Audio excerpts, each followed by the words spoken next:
Joined by, of course, we've got Bertrand Berry, Glenn Parker, but Patrick Peterson is with us, and I'm just trying to process this, Patrick. You have 3 touchdowns in your career against the St. Louis Rams, 2 punt returns, 1 interception.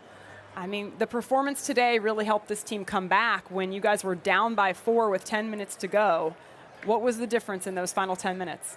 I have to say, as a defense, we knew we had to come out and outplay this Rams defense. We knew these guys, their defense played hard, they played fast, they was going to get after our quarterback, and we felt that we didn't come out with enough intensity. You know, I think once we saw Carson getting banged up and beat up the whole game, we kind of like, this is not the way this is supposed to go down. These guys coming in here beating up our quarterback, that's not supposed to happen. And once he went down, I think that flipped the switch.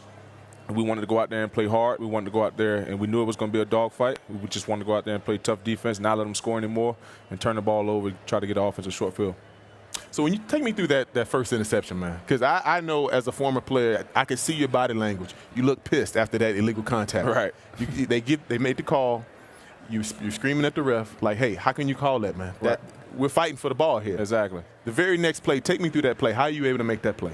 Honestly, the ball doesn't lie. You know, if the ball, honestly, because I should have had the first interception and they caught me on the illegal hands or whatever, but the ball just doesn't lie. I believe it was almost the exact same coverage. I was on them pretty tough.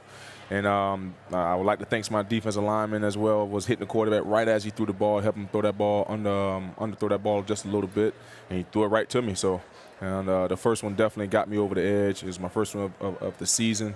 You know, once you get one, it's hard for that ball to stay away from you. That's right. That's right. And so talk about the fourth quarter mentality of this team, because in 5 of the 9 games that you guys have played, you haven't given up a single point. Right. What clicks in your mind as a defense? What do you talk about in the fourth quarter that makes you guys go out and play so well and able to hold your opponents to no points? It starts in practice. You know, our mentality is obviously if they don't score, they can't win. And we feel that if our offense give us 21 points, we have a pretty good opportunity to win the ball game as well. But when the fourth quarter rolls around, we know that's our quarter, because that's when you win the football game. Defense win championship, offense sell tickets and put up points. So, and that's when the ball game is won, in the fourth quarter. And we feel if we can do that, not let teams score in the fourth quarter, we have a pretty good opportunity to win the ball game. You know, we always said the greatest game plan is the one that you believe in the most. You guys, week in and week out, yeah, you respond in that fourth quarter. How confident are you week in and week out in the game plan that's presented to you as a defense? Well, we don't even need the game plan, honestly. As a group, our confidence level right now is unbelievable, because we know every single play possibly that coach is going to call. We're pretty much glued to the hip of our D coordinator right now. You know, we're definitely going out there fighting for him.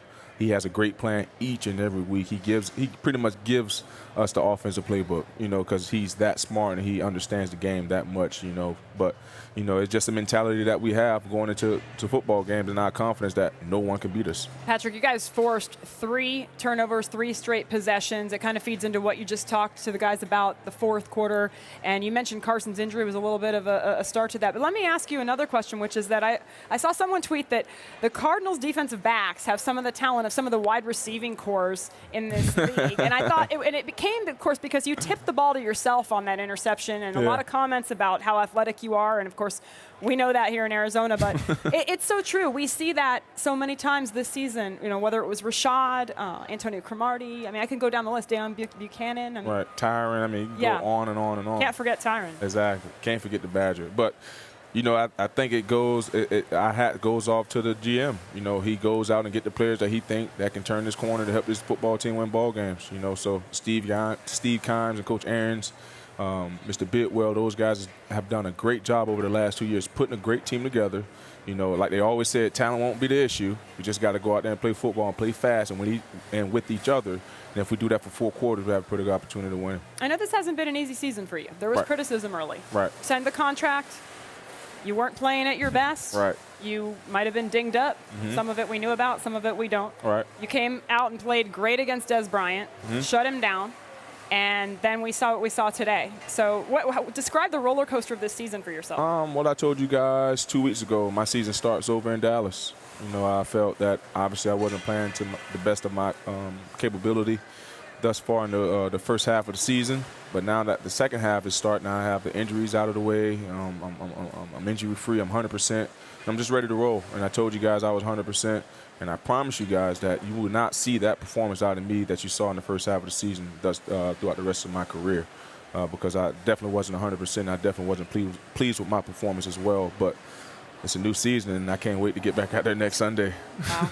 8-1. Sounds pretty good. Oh, yeah. Smells good, too. All right. Patrick Peterson. Patrick, thank you for joining us.